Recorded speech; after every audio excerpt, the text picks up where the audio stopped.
Sir Islamabad high court में हमने देख लिया सर 3 जजेस को मुस्तकिल जज बनाने की मंजूरी भी सदर साहब ने आज इतवार के दिन दी। ओके, आप इसको कैसे देखते हैं? उनमें से उनका जो 2-3 जजेस का फैसला था, 2 के मुकाबले 3 जजेस का फैसला था, इसमें सदर को इख्तियार था? सदर ही इसका तयन कर सकते थे? कुछ लोग ये कह रहे हैं और कानूनी माहिरीन ही आपके जिसे कह रहे हैं आपकी फर्टर्निटी के लोग ही बता रहे हैं कि नहीं, ऐसा नहीं है, सदर के पास ये इख्तियार ही नहीं है। थोड़ा ज़रा आप बताइएगा आपकी अंडरस्टैंडिंग क्या है?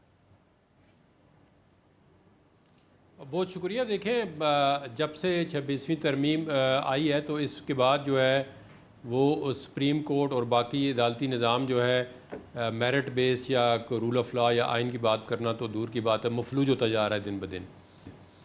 तो इस्लामाबाद हाई कोर्ट को देखें, ठीक है, आर्टिकल 200 जो है वो पावर देता है प्रेसिडेंट को जी कि वो ट्रांसफ़र कर सकता है जज with the consent of the chief justice of Pakistan to other chief justice high court के and the consent of the transferee जज जो आना चाहता है। लेकिन उसमें देखें ना, कोई डिस्क्रिशन तो है, लेकिन उसको डिस्क्रिशन ये बेशुमार जजमेंट है सुप्रीम कोर्ट की कि वो स्ट्रक्चर डिस्क्रिशन होती है, उसकी रीज़न देनी पड़ती है।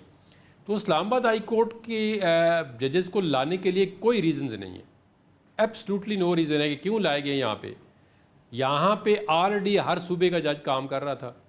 यहाँ पे कोई जजेस की उस तरह की कमी नहीं थी कि कोई केसेस का मसला था, क्योंकि जो ही जज लाए गए उससे कोई 15 दिन या 20 दिन पहले जजेस की इंडक्शन हुई है और मज़ीद इंडक्शन जो भी सीटें वैकेंट थी वो हो सकती थी।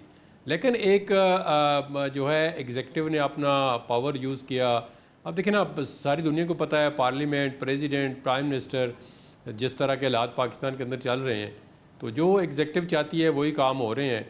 तो मेरे ख़्याल में तो प्रेसिडेंट ने सीनियरिटी को नहीं कर सकते थे। अगर सीनियरिटी सुप्रीम कोर्ट ने रेफ़र किया है तो वो फ़ैसला भी ठीक नहीं था। उसकी वजह है कि आपका जो कॉन्स्टिट्यूशन का आर्टिकल 175A है जिसकी अपॉइंटमेंट है वो रिडंडेंट हो जाएगी। ठीक है, कल को अगर कोई मतलब है प्रेसिडेंट चाहे तो किस तरह आप सीनियरिटी देखें ना, जब जजेस अपॉइंट होते हैं उनका ओथ होता है तो उसके बाद सीनियरिटी फिक्स होती है कि कौन सा जज जो है वो किस तारीख को आया है उस कोर्ट में हलफ लिया है। और बाज़ बात ये होता है कि अच्छा, जंगीर जदों से ये प्लेटफॉर्म मुनासिब है सदर मुमलिकत का? ये बताइएगा कि कोई आईनी बेंच को ही सीनियरिटी को जरा फाइनल करना चाहिए था। नहीं, ये ज़्यादा मुनासिब था, ये बताया। नहीं, ये बिल्कुल देखें मुनासिब इस वजह से नहीं है कि अगर आपने परमानेंटली कॉन्स्टिट्यूशन के अंदर तो लिखा हुआ नहीं कि परमानेंट ट्रांसफ़र हो सकते हैं। ठीक है, परमानेंटली ट्रांसफ़र होंगे तो फिर आर्टिकल 175A का जो मंशा है या इंटेंशन है वो तो ख़त्म हो जाएगी। फिर जज अपॉइंट करने की ज़रूरत नहीं है। अगर आपको एक जज पसंद नहीं है, दूसरी कोर्ट से लेके आ जाएं। अब कौन सा जज ऐसा होगा जो जैसे कहें आपको इस्लामाबाद का हाई कोर्ट के चीफ जस्टिस बनाते हैं तो वो इनकार करेगा?